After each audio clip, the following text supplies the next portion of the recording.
Eh bien, salut à tous et bienvenue sur la chaîne Mindseb. Ce soir, je vous propose, plutôt que de faire une vidéo qui décortique un ratio ou quoi que ce soit d'autre, d'abord d'intégrer qu'est-ce que c'est que l'investissement. Je pense que c'est important de le détailler, de l'expliquer et de le faire comprendre. L'investissement, c'est quoi au juste? Investir, c'est sacrifier quelque chose aujourd'hui pour espérer gagner plus demain. Le mot investissement désigne l'action d'engager, souvent de l'argent, mais aussi du temps, de l'énergie, des compétences, dans le but d'obtenir un résultat supérieur à celui qui a été engagé dans le futur. Il y a plusieurs façons de le voir selon le contexte.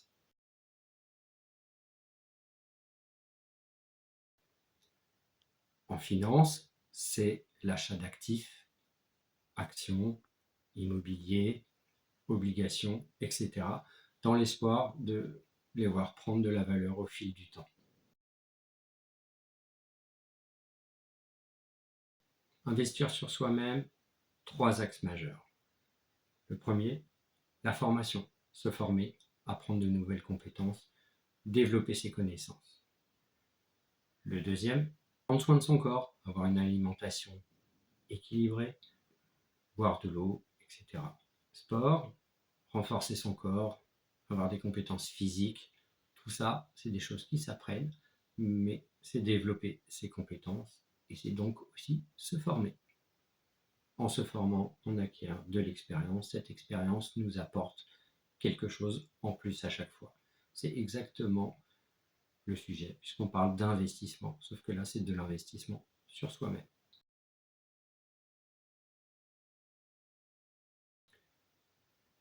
C'est ici que se joue le vrai capital, celui que personne ne peut enlever.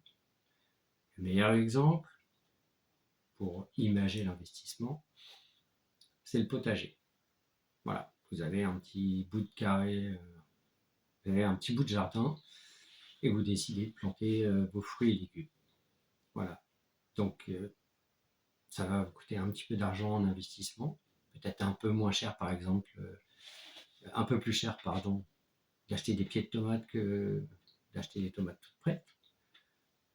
Cependant, quand vous allez récolter vos tomates, ça va tout de suite, d'une part, ce sera le fruit de votre travail, mais en plus, par rapport à la quantité et au rendement, finalement, votre mise de départ aura été multipliée par 5, 10, 15, 20 par rapport au filet de tomates que vous aurez acheté, qui était moins cher au début, mais qui finalement n'était plus au même niveau une fois que vous avez fait votre récolte. Voilà, l'investissement, concrètement, on peut l'appeler le potager. C'est plus ou moins la même chose. On sème les graines et on les récolte ensuite. Peut-être que la différence est que c'est plutôt des arbres qu'on va semer parce que le but, c'est pas de récolter l'année prochaine, c'est de le prévoir sur un temps beaucoup plus long. 5, 10, 15, 20 ans en fonction de vos projets et des raisons pour lesquelles vous investissez, car il peut y en avoir plusieurs. Autre point important, la retraite. Pourquoi je parle de retraite? Parce qu'indirectement, on capitalise tous, d'une certaine manière, pour percevoir un complément de revenu et des revenus une fois que notre activité professionnelle s'arrête lors du départ à la retraite. Le passage à la retraite, c'est le passage de la vie active à une phase de vie souvent plus libre. Le vrai problème, c'est qu'elle dépend du système de cotisation, du choix de l'épargne et de nos dirigeants. Et que ce système de retraite avait été mis en place, alors je ne sais plus à quelle année, mais avec une espérance de vie d'environ 60 ans, et le départ à la retraite était à 60 ans. Cependant, aujourd'hui, la moyenne de vie des hommes est de 80 ans. Et on a un départ à la retraite à 65 ans. Sachant qu'il y a moins de naissances et plus de décès, bref, le système, au bout d'un moment, va s'effondrer. qu'on le veuille ou non. C'est pas je veux que la retraite reste, c'est pas le fait. C'est qu'à un moment, il n'y aura pas de financement suffisant pour peut-être nous, mais nos enfants, quasiment, c'est bien sûr. D'où l'importance de se former, d'avoir une éducation financière et d'investir. Investir, c'est aussi construire son avenir et celui des gens qu'on aime. C'est assembler des éléments pour créer quelque chose de cohérent, solide et durable dans le temps.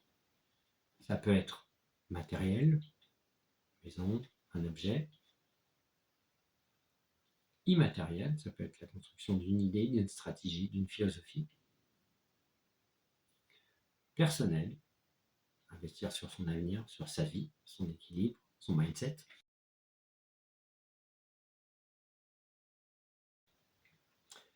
L'investissement, c'est aussi une partie de ta liberté, celle de demain.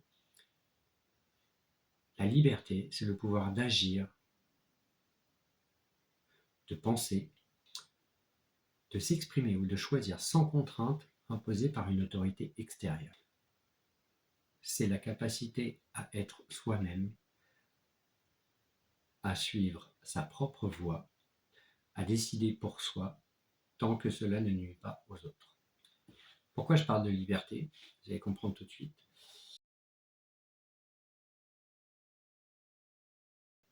Être libre, ce n'est pas faire ce que l'on veut quand on veut, c'est avoir le choix et en assumer les conséquences. La vraie performance de l'investissement, finalement, c'est le fuck you money. Le fuck you money, c'est quoi? C'est la capacité à dire non, par exemple, à une autorité supérieure ou à votre patron. C'est ce moment où tu n'as plus à te plier si tu n'es pas d'accord. Tu peux dire non, point. Tout simplement parce que tu as une sécurité derrière que tu as construite qui te permet justement de faire tes choix à toi. Si tu ne te sens plus bien dans ton travail, que tu veux partir, tu ne seras pas stressé par la problématique des revenus, puisque tu auras prévu un matelas de sécurité, tu auras investi dans un certain nombre de choses, et donc tu sais que si tu t'en vas, tu peux te permettre une situation un peu plus délicate pendant un temps de retrouver un autre travail. Ou alors c'est parce que tu auras acquis des compétences largement suffisantes pour aller te vendre ailleurs. Voilà, l'investissement, c'est surtout ça que ça représente. C'est un pas, je dirais même, c'est plusieurs pas vers la liberté, la vraie liberté, la liberté du choix, la liberté de pouvoir dire non. Eh bien, merci beaucoup de m'avoir suivi jusqu'au bout. Pour ceux qui sont encore là, je vous invite à aller regarder